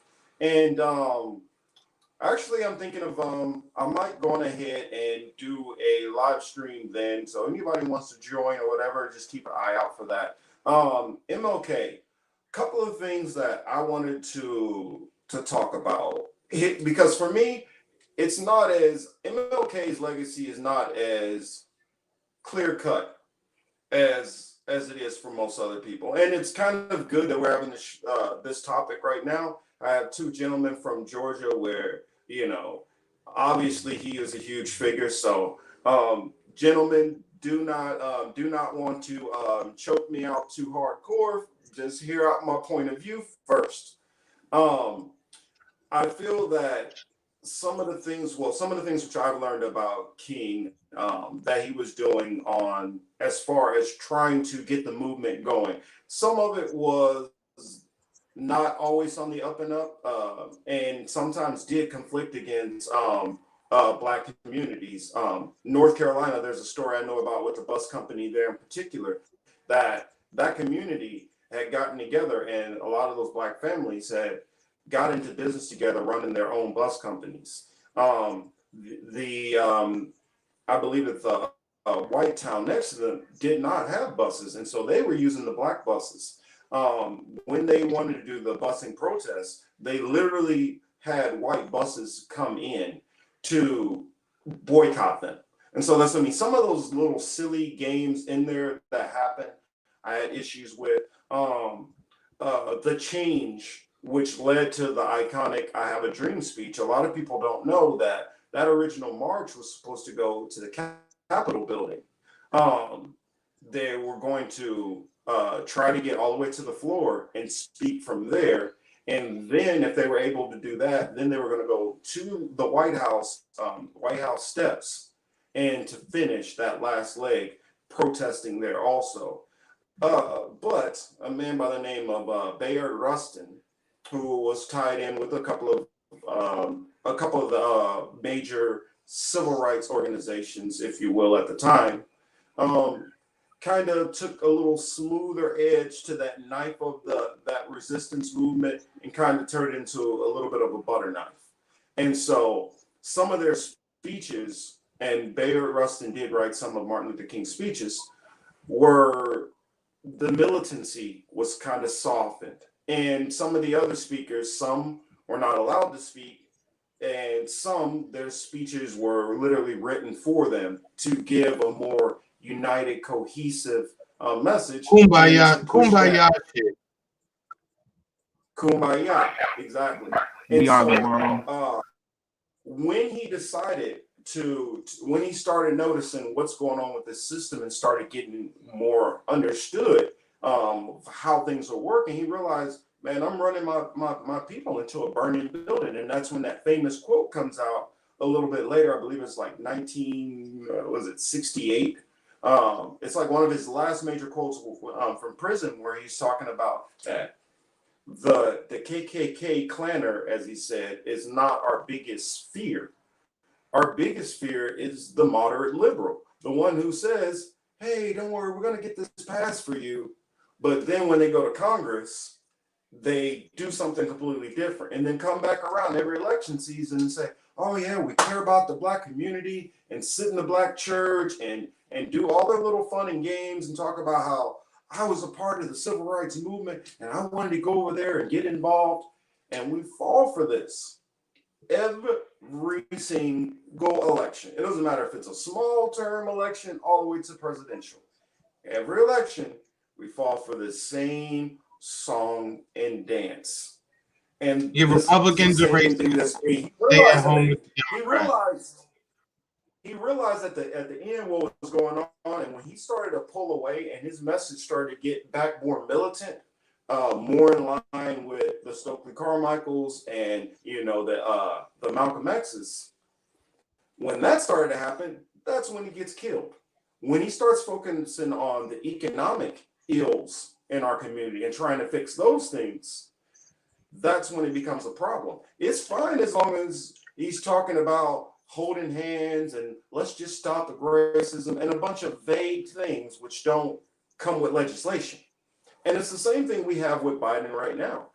Biden is going to impress upon, and part of the problem is our older generation in general, because a lot of them have their houses, they have this, they have their cars, and their only biggest thing is, I just want to deal with racists now. And if I get rid of racists, I'm making the world better, but not realizing that your children and grandchildren need more than that, and financial issues are what's held our community back since God knows how long. And so that's what we need to focus on. And we haven't, as a community, learned to focus on that versus this social feel-good stuff. Yeah, it feels good to watch Confederate statues being torn down and schools being renamed and all that. But it does nothing for you materially at all. Nothing. Your education didn't improve. Your housing situation didn't improve. Your ability to pay for higher learning did not improve. None of that. So you have to take that into account. We have to take that into account as well. The first thing they do is Republicans racist, Democrats not, and they do it. But we got to stop looking at it like that because it's screwing us all over. But unfortunately, it might be too late for that. Now there's a whole different tech battle we facing here because now our organization is being challenged through censorship, which we talked about earlier, because they're not just going to stop at the social media platforms. They're going to come for websites too. Mm-hmm. Frederick, did you want to? Yeah, I thought he wanted to say something. That's why I got quiet. I thought he was going to say something. Oh no, I was just listening. I didn't want to say anything at the time. All right. Maybe go ahead. You want my take on Well, I grew up with my little soapbox spiel. I like to hear some counterpoints. Some of the things which I might be missing that I should have probably elaborated on, and some other things which you guys, some bright spots. With both you gentlemen being from Georgia that you can add in about MLK, or that's something that you think that needs to be talked about as far as MLK, and which is definitely applicable today. I think the myth of him. Oh, go ahead, Frederick. No, go ahead, Frederick. No, I'm sorry. You can go ahead, Emmanuel. No, I said I think the myth of MLK is still used today. I think what happened with Warnock, for example, I think that was, with the Reverend, with using Reverend Warnock, I think that was used today. I think Biden coming out and trying to revise his segregation, his history in regards to what was going on politically. I think that has something to do with it as well. I think the empty promises he was giving in regards to what he was to fix about what was wrong with the country. I think that literally all ties into MLK. Even his inauguration is what? United. And then you have to remember it's happening on the same. I brought it up the other day. It's no coincidence that it happened on the same week as MLK Day, right? So even with Black Lives Matter, the symbol went for the black, went from the black fist to black white hands shaking hands. So I think I agree with everything you're saying, Marcus. It was before I heard Stokely Carmichael say, in order for, Dr. King believed in nonviolence, and in order for nonviolence to work, your opponent must have a conscience. America has one. It doesn't have one. So separating the myth from the actual reality of the man. I didn't even know he was like in part of, like, before he got assassinated. In the last part of his assassination, he was literally got a way to stop poverty. He was like really trying to stop poverty, and literally everyone that associated with him during I Have a Dream and the blessing and everything, they all was alone. So Emmanuel, it sounds bad on your end, like you're echoing really bad. Okay. What? Hello? Yeah, go ahead, Frederick. I will say this. With Martin Luther King Jr., he definitely impacted my life, even though I never met him or came in contact with him. I wasn't around when he was on this earth. But when Marcus was talking about him fighting for economic justice for the Black community and how he was becoming more militant, Mm-hmm. for me,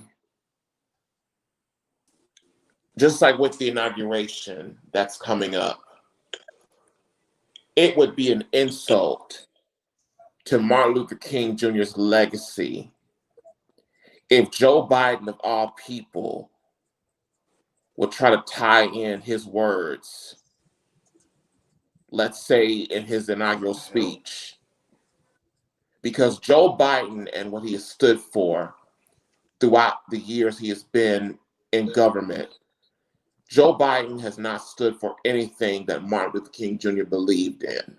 Not at all. Not at all. Science had a question. How do we beat duopoly, rigged machines? That's pretty funny. Considering that these machines are all, they're all messed up anyway. We just saw it. Frederick, do you think there's, I asked him last week, or I think on the other show, do you think there's something there to those who claim that the Democrats cheated? I'm sorry, you were echoing. What were you saying? Do you think there's any? Yeah, I hear myself too. I don't know where that's coming from. Hold on. Okay, good. I was saying, do you think there's any claim to the? Everybody just mute when you're not talking. Do you think there's truth to the claims that the Democrats stole the election? In my honest opinion, first and foremost, when the election was happening. Keep it a buck. Huh? No, I just said keep it a buck. Okay. When the election was happening and people were voting, and that night I was actually on Twitter. I was on Twitter for pretty much the whole night. And I said to myself, it will be a close race, but Trump will pull it off. That was my initial thought. But then, as they were counting in the mail-in ballots, and of course you had votes that had not been counted in Philadelphia, because remember, Trump was in the lead in Pennsylvania.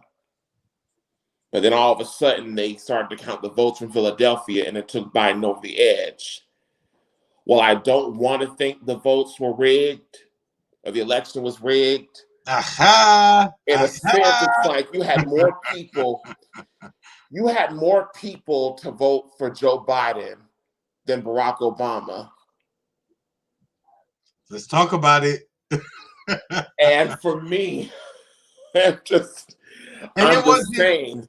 Hold on. And it wasn't like 3,000 more votes for Biden and Obama. It wasn't like 800,000. It was almost 10. It was, I think, 11 million more. 11 million, because Joe Biden was at what, 80 million votes. And I just said to myself, how? You see my face? Because even in Georgia, you had the votes that were being counted, and they were both neck and neck, and Trump had a little bit more momentum over Biden at the time. But then they started to go count the votes from Metro Atlanta, from Fulton, DeKalb, Gwinnett, Clayton County, and all of a sudden you got Biden taking the lead, and it's all because of the mail-in ballots. And I believe in democracy and due process. I really do. But so I did not agree with stopping the count of the votes. I definitely did not agree with that. But it's Also, just baffling. It was convenient that in each state, right, where they're claiming there's an issue, the issue is in the Black community. So they cooked the books too for it to be the usual Republican versus Democrat, white versus Black, because the votes in question did come from the Black community. Trump and some Republicans are questioning the validity of those votes. And of course, now you have the Black folks on TV taking these high-profile the Black Miss Leadership class is taking the usual position of, oh, they want to come for our votes. They want to suppress our vote. They don't want our vote to count. So everyone sees that, automatically gets in their camp, and they assume, oh, shit, the racist white people are coming for us. That's the hook. But that's not what happened. But this is the thing. But being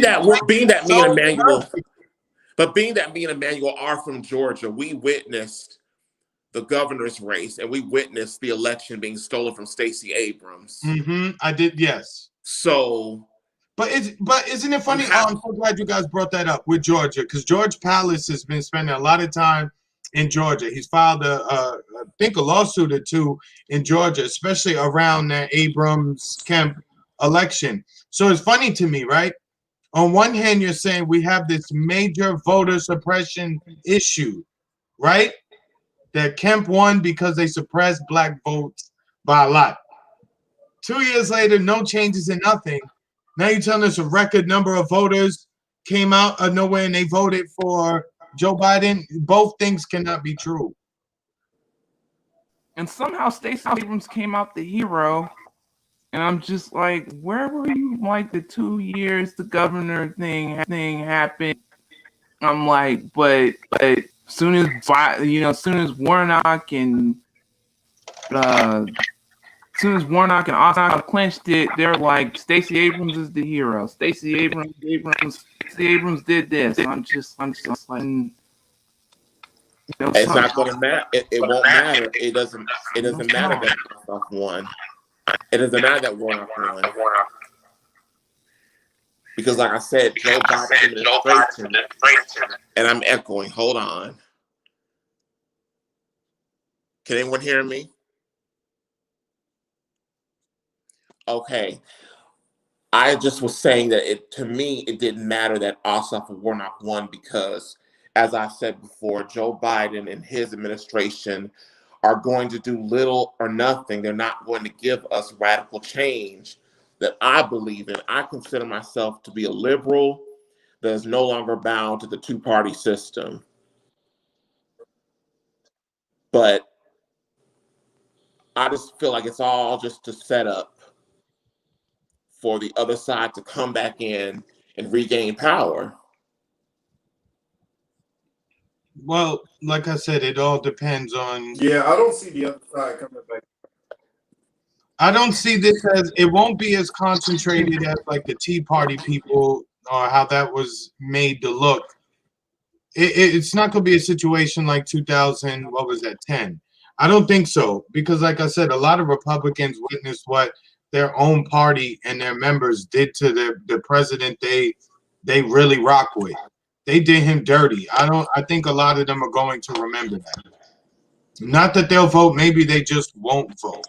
You know, that don't mean that they have to run to Democrats, but maybe you'll just see a lot of them reach the point that Marcus and millions of other people have reached. Like, you know what, there's no point in participating in this shit because it really doesn't matter. We're all going in the same direction. Chris, they say that the biggest number of voters in America now is more with every passing election cycle is the one say fuck this, I don't want anything to do with it, or fuck this shit. It's not anything about life. So why am I going to sit for hours and vote? Why am I going to do that? The biggest block is slowly becoming the independents like me, or the ones who just said fuck it, I'm voting, fuck it, I don't anymore. Those are the two, that's the biggest group now, and that group is just getting, it's getting bigger. So, well, and not only that, Emmanuel, is it getting bigger, but I think it is getting angrier. And what you're gonna start having is eventually you've already had anger on the right, you have anger on the left. Now the anger on the left, it seems to be contained at the most to rioting or looting. On the right, we see it goes to the actual violence level. If it ever gets to a point where, because how I see it is, I see whether it's Democratic or Republican, both of the establishments are getting to it. Well, they've always been kind of together behind the scenes, but now they're getting to a point where they're merging together, right out and open. And so what's happening is everybody who's not aboard one of those two establishment sides is on the outside. And it's only a matter of time before, that outside starts to click back around to the other side. And so you're going to have that right wing disenfranchised vote. And you're going to have that left wing that's going to start coming together. And the moment a lot of these COVID lockdowns start going,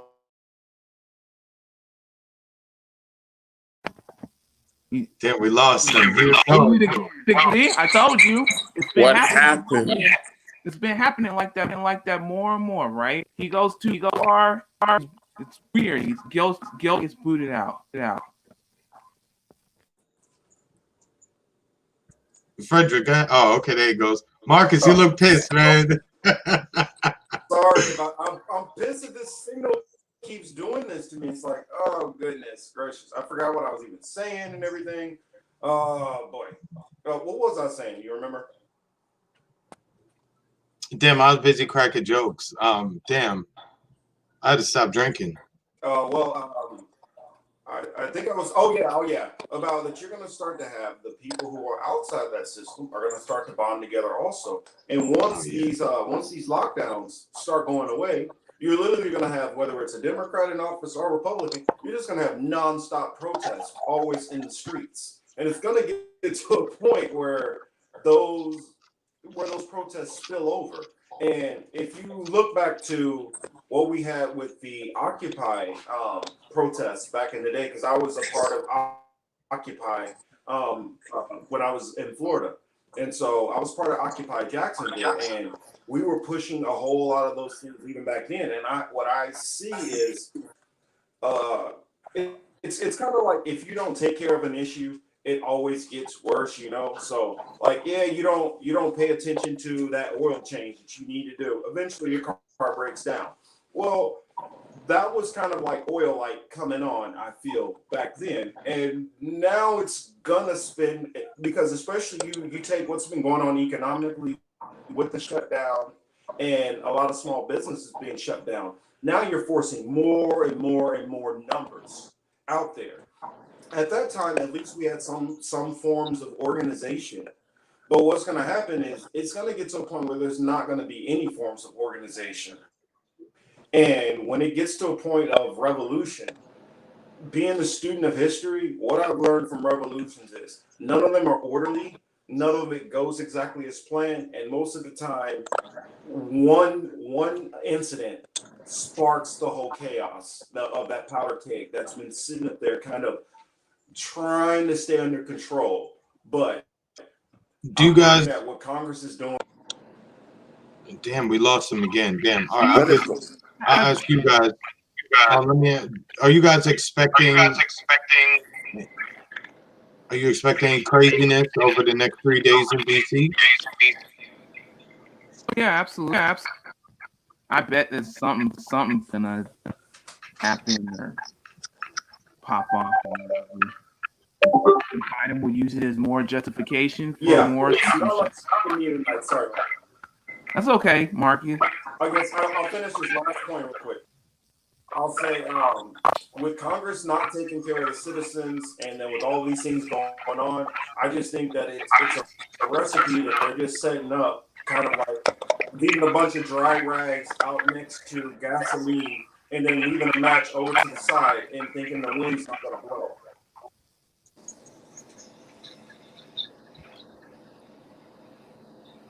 But yeah, I'll leave it there. You guys can take it in case. No, I asked him, since you're here, I asked him a question, right? Do you guys expect madness or some kind of event over the next 3 to 4 days in DC? Absolutely. Yes, I do. What we saw I expect them to justify. I expect that to justify even more censorship than he's already doing right now. You already see him. You already see faces of them trying to censor, for leftist media for a week, stuff like that. They're already locking down like major cities and stuff like that in preparation for the inauguration. So I expect something to happen, and whatever, regardless of what it's on. It was justification for more censorship, more censorship. Yo, what just happened? Can you guys hear me or see me? I see you, and I hear you. Oh, okay. My whole screen froze, so I don't know what's going on. I'm glad you guys can hear me still, but I don't know what happened. I guess the COVID bug in my computer. The same way that's nothing with Marcus. But Wolf Blitzer put out a story saying, there's been reports, and I think it was mentioned in the comment section too. I can't remember who brought it up, but they were already saying they arrested a guy with like several hundred pounds of ammunition. Oh yeah, Marcus, here we go. 5,000 rounds of ammunition, and fake inaugural credentials, a loaded gun that they found in DC. So something is going to go on. I don't know what, but it's coming. But I was going to say, what we saw at the Capitol a few days ago, I believe will pale in comparison to what's to come. That's a fact. It's a kid's play. Compared to the real show, like they did their little song, they did a little dance for the pub, rile people up, but real grown up, the show where the grown up, like the rich and the real, that's coming up. Did Marcus get back in yet?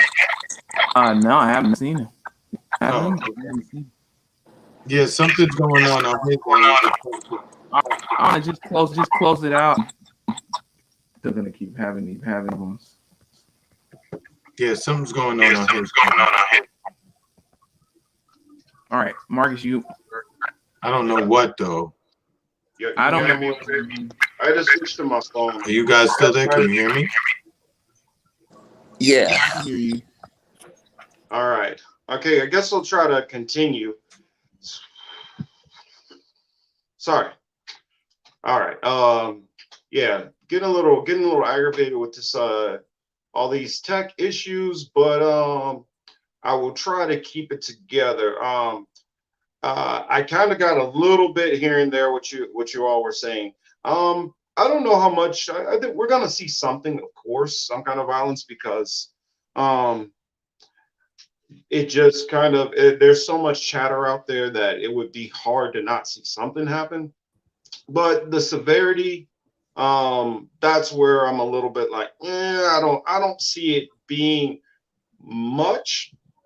Although I do believe that the powers that be would want it to be a lot. That way that it'll give them a perfect excuse to say that, hey, we crack down on these protesters the same as we did, the Antifa protesters. So later on, when they decide we're going to start putting you all on list and start, well, some people are already on list, but when we're going to start going after you on list, then we've already set our justification to do so. So that's what I believe that what this is all kind of leading to. Even if it's only a couple small incidents, it's very easy to just showcase what you wanted to. Just like I guarantee you, if you show that whole Capitol event, probably every single person wasn't acting crazy. Probably just a lot of running around and yelling. But they key in on the people who are breaking the glass, who are fighting with police officers, the same way they do on any protest. They're going to look at what can we use, what's the juicy stuff, and we can't get trapped into that clickbait, And it's funny.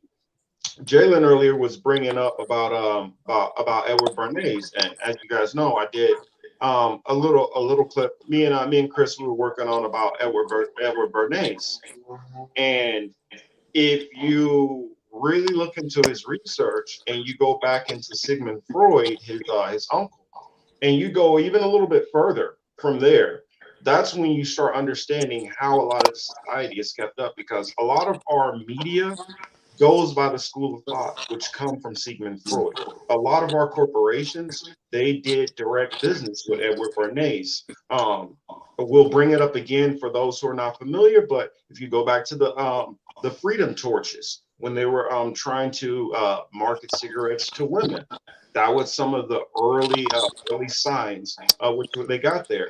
And special hello and thank you for joining us, Thomas, Oklahoma. I see he caught me on Frank Analysis, and thank you for coming over and joining us. But all of these things we got to always watch out, because like on my Twitter, one quote I have on there, I think I still have it on there, but it talks about how you got to pay attention to what the media is exactly doing, because they can make the villain look like the The hero, hero. the hero look like the villain. So you got to always pay attention to that switch. And us as black males, we definitely should understand that. Every time there's a situation which goes down in the news, what do they go to? Well, when he was in high school, he got into a fight, and I heard he called a girl a bitch once. This man could be like 40 years old and a pastor, got pulled over, and it went like that. But they're gonna find whatever they can find that fits the narrative that they want to do. And then when it's a Dylan Roof, they're gonna say, "Oh, well, he was a troubled kid, and he just had these issues," and they start creating all these excuses. And so we got to be aware that the media is always doing that. And you know what, too? We need to start also connecting the dots. The same people who are agitating the Trump supporters are the same people who agitate us, who lie to us, who screw us over. I'm not saying you're going to be able to make friends with every single person, right? Mm-hmm. But just know that the powers that be have disdain for you and them. There's really, to them, from where they stand, there's not much difference between us and them. They would just easily stamp us both out just as quickly. So you need to also keep that in mind too. Mm-hmm. Yeah, I see. We had a bunch of topics that I was thinking about bringing up, but we got into a whole bunch of things, all good things. But we weren't able to get into everything tonight because we're coming up on 2 hours, and I don't want to drag you all too much longer. I know that I'm on the West Coast, so it's not as late for me. And I know some of you guys are on the East Coast, and some people who view our channel might even be overseas. So I want to try to keep that in mind. Time And to go party. It's early. It's only 3. I got 2 hours left. there's something that I did want to bring up definitely before I get out of here, or well, I'm sure we'll have a couple other topics that we can talk about if people want to hang longer. But something I definitely wanted to mention before it got too late in the show, I've done it again. Yes, I've created another channel. So my new channel now is called Hebrew Apologetics. And on that channel, we'll be going into religion and a lot of other things. So it'll be kind of taking the baton, the next step of going into some other issues. And so when I'm talking about prophetic things sometimes, and I'm talking about things in the media, and sometimes people are like, why does it seem like he's a little bit ahead of the curve on some things? I'll go into some of those breakdowns and understandings, and you'll get more of those prophetic things. So hopefully that'll be fun to go into.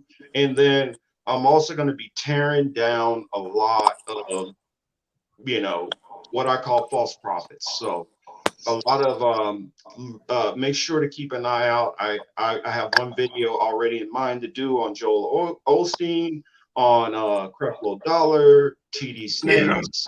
I got a bunch of things coming. So I'm gonna go into that and just little simple things which most people have never seen in the Bible. And I'm gonna also explain my whole journey of how I went from being a history major and all these things, and then went into my deep history and understanding of politics and history, and then how all of that related back into coming full circle with my faith after understanding, more about the whole Illuminati and behind the scenes of what's going on at the top levels of a lot of these power brokers. And as I started to understand these things, it started to bring a lot of things together. Kelly, I definitely want you to view it, because I honestly feel like I can have much better conversation with an atheist than an actual Christian, because an atheist is going to listen to what's laid in front of them and try to weigh it out. And if what I say doesn't shake, boom, toss it. But no, you guys know me. I'm not going to come without bringing you all some receipts when I do this. So I'm going to come, and everything that I put out is going to be stuff that I know with pretty much a strong assertion to it. So I'm going to be laying a lot of that stuff out. And so I'd rather an atheist. Also, when I have some of those debates, I'm going to depend on some of you atheists to be in the chat to keep it fair. Because one thing a lot of Christians love to do is, because they've been taught certain theories, talking in the same they circle. stay in those, and they don't want to listen to what the text is saying.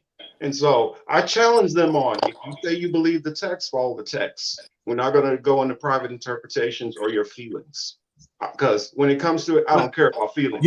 Marcus, I told you, as somebody who came out of religious school for a lot of years, they don't teach the Bible. No, they don't. It's like a secular. It's like it's religious in name, and you wear a uniform, but you don't learn anything like that. You see, Kelly said she'll visit, but she'll be super skeptical. I want that. And I see Thomas. Thomas says, interested in how religions evolved, and I'm a history buff also. Sweet. Because Thomas, when you watch what I'm going to put together, you being a history buff, you're going to be able to tie this together, because I'm going to show you real people that lived, and you're going to be able to see this person actually lived. This was their kingdom. This is how that kingdom was, and tie that to who these people are in the Bible. Because one thing which the Roman Catholic Church did was their best was to mix things up. For instance, there's proof that the New Testament, that they were speaking in Hebrew, but it was written down in Greek and then translated into English, but keeping only a handful of Greek words and one Latin word. Most Christians will never ask themselves those questions, why that was done. And then a lot of people, they get hung up on stuff like the Council of Nicaea, not even really understanding that all that basically was establishing a couple of basic stuff. When it got into actually stripping out the books and doing other stuff, that's a couple of councils later, and we'll get into that on the show. But some of the stuff I'm going to bring in also is a lot of my things which I was skeptical about in the Bible, I tried to say, you know what, let me try to disprove. And let me keep an open mind on both sides, the evidence which leads towards it and leads against it. And so all I ask for is that you all, just like on this platform and what you would do with anything, listen to the information with an open mind, and then go and do your homework and research me. I don't want you to take anything that I say for gospel or 100%. Always check it on your own. I believe that put your faith in no man, and that includes me also. So yeah, dig in and double check and do the homework on me also. It was one other thing that I wanted to say that I wanted to make sure not to forget. Oh yeah. Sign's got a good sense of humor, man. No, it's not.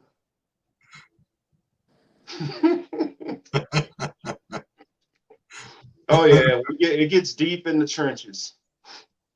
Let's see. Do I think there's a connection between Sumerian tablets and the Bible? Yes, there is. What a lot of people don't understand is biblical people don't understand anything about geography of the Bible, and that's what gets them all in trouble.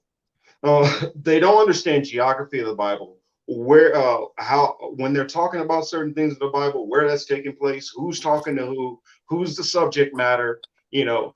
And when you don't understand these things, or even understand really the history of things, then the message gets clouded. Just like what they teach in most of these churches is New Testament theology.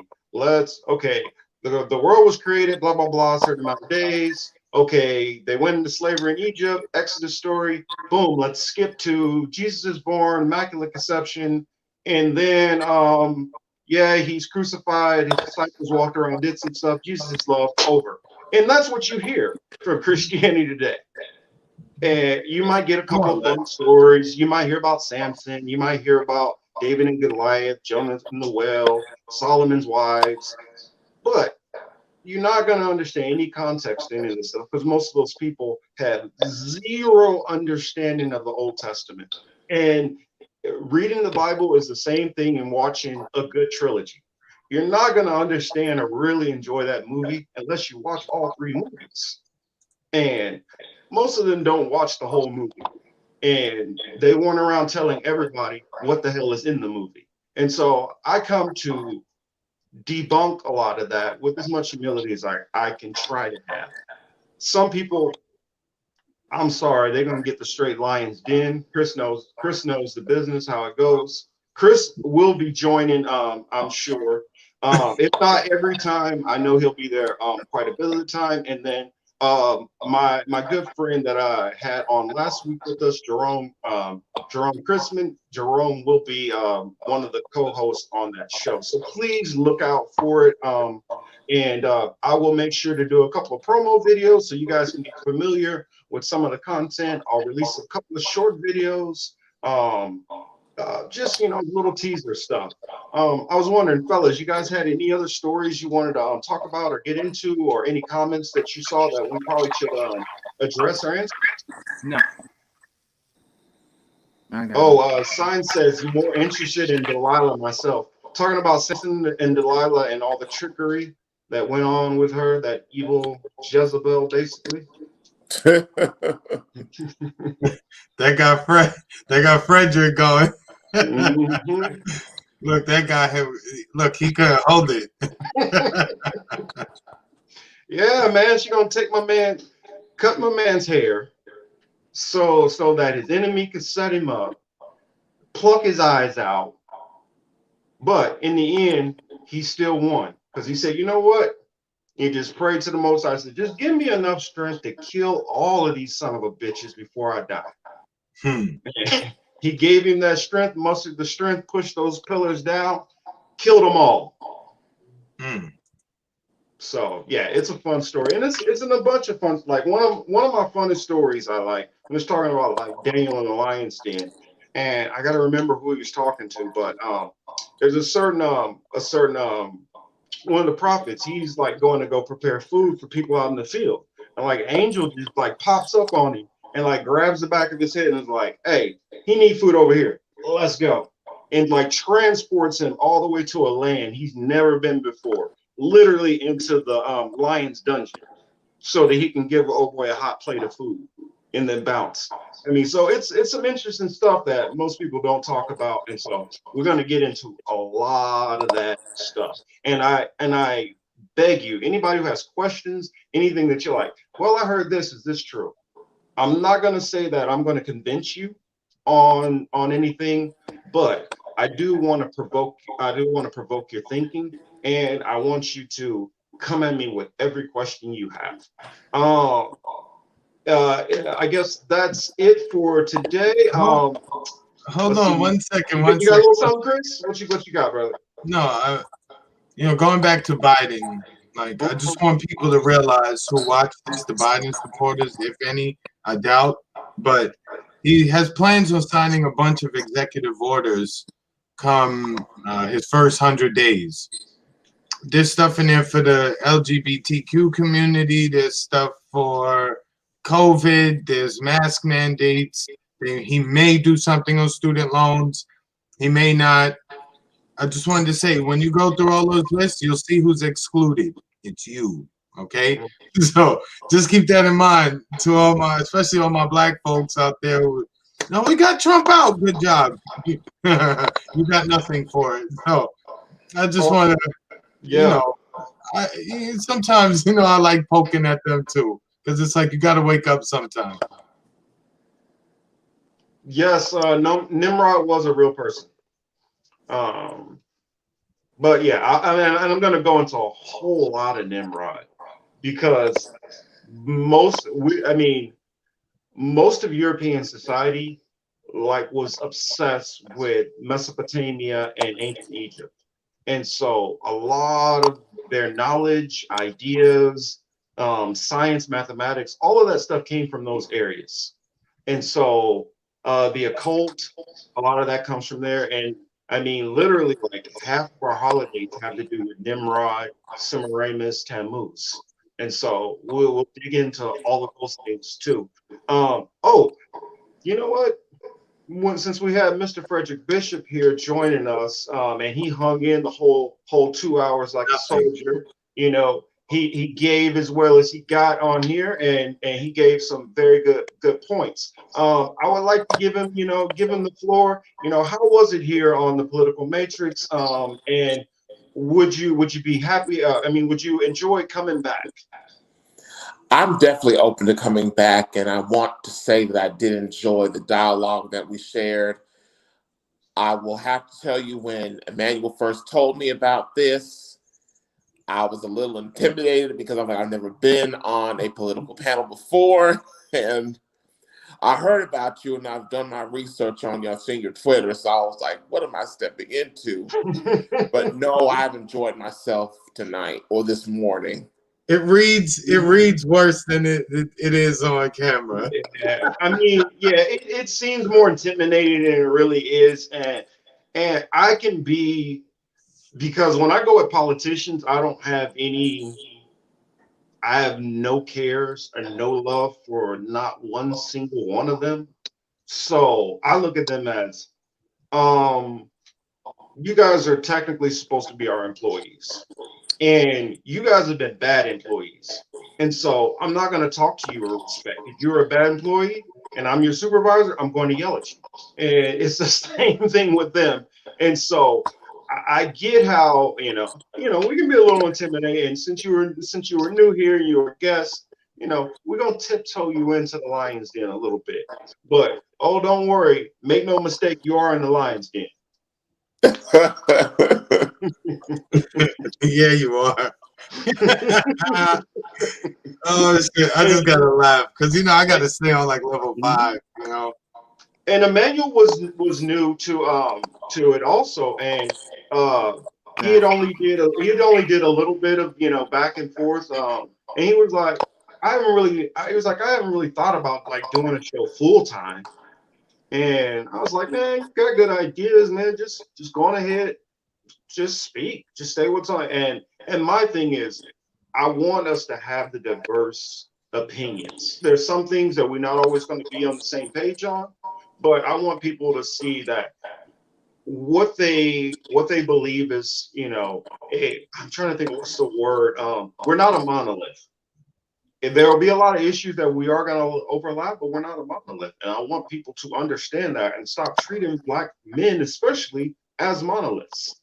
So, Wait, we don't all share a brain? My bad.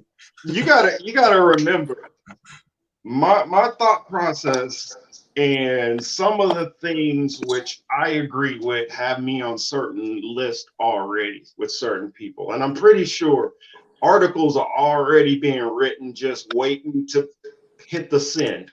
So I already know what's coming down the pike as I start to get more as I start to reveal more information and get a little deeper on some things. And like I was telling Emmanuel, because Frederick, what you don't realize is like, or you might not know, is I with all of my co-hosts, we literally talk, all the time. We'll hop on and talk for an hour here and there, in between shows, touch bases on things, and we talk about in little in depth stuff that we haven't really felt as comfortable going into on here.